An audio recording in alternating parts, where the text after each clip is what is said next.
Pemirsa, jumpa lagi bersama kami Ari Indonesia TV. PLH Direktur Penyidikan Komisi Pemberantasan Korupsi, Budi Sukmowibowo didampingi juru bicara KPK Budi Prasetyo, menyampaikan penetapan tersangka dan modus pemerasan dalam konferensi pers dugaan korupsi di Kementerian Ketenagakerjaan di Gedung Merah Putih KPK. PLH Direktur Penyidikan Komisi Pemberantasan Korupsi Budi Sukmowibowo menyampaikan perkembangan penyidikan dugaan pemerasan dalam pengurusan izin tenaga kerja asing atau TKA dan dugaan penerimaan gratifikasi kepada para pejabat di Kementerian Ketenagakerjaan atau Kemenker RI. KPK telah menetapkan 8 orang tersangka pada 19 Mei 2025.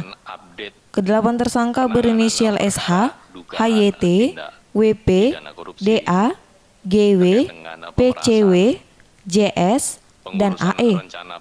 Perbuatan yang dilakukan kedelapan tersangka ini adalah diduga melakukan pemerasan dalam pengurusan izin rencana penggunaan tenaga kerja asing atau RPTKA. Modus pemerasan yang digunakan tersangka adalah dengan memanfaatkan celah syarat kelengkapan dokumen. Setiap pemberi kerja yang akan menggunakan TKA wajib memiliki dokumen pengasahan RPTKA. Pengurusan RPTKA dilakukan di Direktorat Pengadilan Penggunaan Tenaga Kerja Asing atau PPTKA, Direktorat Jenderal Pembinaan Penempatan Tenaga Kerja, dan Perluasan Kesempatan Kerja atau Binapenta Kemenker. Setelah TKA melengkapi dokumen persyaratan, akan diverifikasi. Jika tidak lengkap, akan diberitahukan.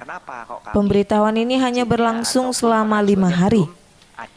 Jika 5 hari belum ada perbaikan terhadap kekurangan kelengkapan syarat administrasi, maka TKA dianggap mengajukan permohonan baru oleh sistem.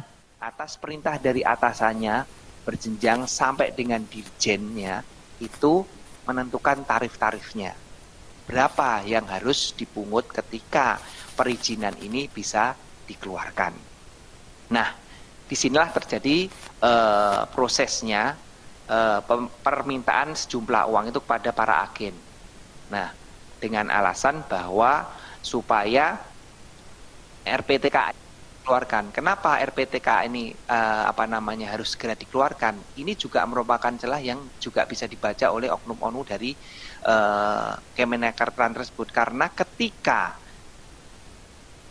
RPTKA ini tidak segera diterbitkan dan para TKA ini telat untuk tidak ditempatkan, akan mengalami denda, dan dendanya cukup lumayan ya, per hari hitungannya. Seperti kalau kapal telat untuk berlabuh akan didenda per hari, dan hal inilah yang dimanfaatkan oleh oknum-oknum dari Kemenaker tadi untuk melakukan pemerasan atau permintaan sejumlah uang kepada para agen-agen yang melakukan pengurusan terhadap RPTKA. Ini adalah modus-modus yang digunakan oleh oknum-oknum di Kementerian Tenaga Kerja untuk melakukan pemerasan. Sehingga para agen tadi mau tidak mau harus memberikan, kalau tidak ya mereka akan mendapatkan denda lebih besar daripada uang yang harus dikeluarkan untuk mengurus izin dari RPTKA tersebut.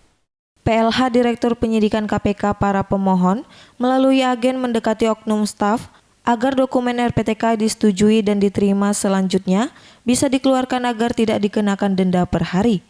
Dari sinilah tersangka menentukan tarif-tarifnya atas perintah dari atasan. Dari Jakarta, tim Ara Indonesia TV memberitakan. Pemirsa, untuk mengetahui berita update lainnya, jangan lupa subscribe, follow, like, dan share seluruh akun media sosial Arah Indonesia TV.